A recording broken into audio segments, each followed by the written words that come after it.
Alrighty, I have a really detailed update on AlpenFury for you today. I'm going to go over every little aspect of AlpenFury and kind of explain my thoughts in this video. So starting it right off, the track that was sitting in the parking lot has moved inside the park. If I was to make a prediction, this is because the last two shipments are arriving any day. So if I was to make a prediction, they should be arriving next week, probably midweek, end of week, and they'll start vertical again by the end of that, either end of next week or beginning of June. So we'll go over that a little bit later. But today they were still torquing this Skyflyer loop, and there are still aspects all over this coaster that require torquing as well. So there is a lot of work still remaining on AlpenFury. This isn't something where they could just finish vertical construction and turn on the ride and start testing immediately. And you're going to see a lot of that in this video. And I wanted to film things in detail to show you guys why they can't just finish vertical construction on AlpenFury when they install that stall and start testing right away. So I really do not think that this is opening anytime before Canada Day. That's just my honest opinion on that. So if I was to make a wild guess, I would say this is either opening Canada Day long weekend or first week of July. There's still a lot of work. But yes, the supports that did arrive last week were shipped into the park. Grout has not been done on any of the Skyflyer element footings. As you see here, they're marked for it. But nothing grout-wise has been done. Like as you see here, nothing has been done over there. They're still working on the fencing in this area for AlpenFury. They're starting to lay down the brickwork leading into International Showplace. They've started cleaning up a bit back there, but that's going to be a process in itself. And then I wouldn't be surprised if they repave that road. But yes, outside of that, they have started patching up the mountain, especially this massive hole here. So that is a really good sign. They've been low-key patching some of the smaller holes, but now they're working on some of those major holes out of AlpenFury, and that is for the double inverted top hat. On the note of the double inverted top hat, there is still some torquing and fixing that needs to be done on some of those support columns as well, and that is absolutely crazy to me. That's absolutely insane that some torquing needs to be done. Over in the Alpenfest area, they've done the final torquing of the supports there, and you can see that by that line drawn down. You see that on a lot of roller coasters in the park and around the world, just to allow maintenance to do those preventative checks throughout the day or in the morning. This is what I think is going to be an emergency evacuation tunnel just out of the launch if they need to evac guests off the launch if it ever fails. Escrow Welding was on site welding what I assume is going to be the walls for the tunnel. That is an assumption, though. So I assume Escrow Welding is getting the kind of like metal walls and plates installed after the section of the transfer. So when you enter the mountain, there's the first couple of LSMs, and then you hit that little transfer track segment. I think the tunnel is going to start after that. And mainly be around the pull up out of the mountain. So I think Escrow is installing those these like plates, almost these little like metal structures that then prefabbed rockscape sections will be placed onto to create that mountain tunnel effect.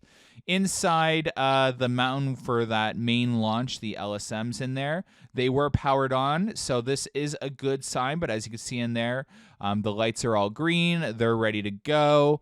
You can see that little one, I actually don't think that, I think that's a can of Coke. I was about to say there's one sticking up vertically, but I believe that is a can of Coke. But nonetheless, the green lights are on for those little PLC boxes, sensors throughout the ride there. And here's just a better shot inside. So the launch is completely uncovered. And as you can tell, there's a lot of triggers in there. Those sensor boxes, by the way, are triggers for some of the special effects that are going to be inside the mountain. So you see that row of 5 right there. I have a feeling that is the trigger for a lot of those special effects inside the mountain that are going to be inside that tunnel. So that's really awesome to see, because on our tour inside there, we could see some of the electrical boxes in the electrical room labeled special effects. So as you can see in here, they're welding further down the launch there. So that's where I think the tunnel is going to start, and that's just because the sliding transfer track piece there. You can't really build a tunnel with a sliding piece. But yeah, who knows? We'll have to wait and see. But definitely a sign that there are going to be special effects, and definitely a sign that they are still working on the tunnel there. And yeah, even if vertical construction was finished a week ago, we're nowhere near close to completion of AlpenFury, and that's what this video is going to be all about.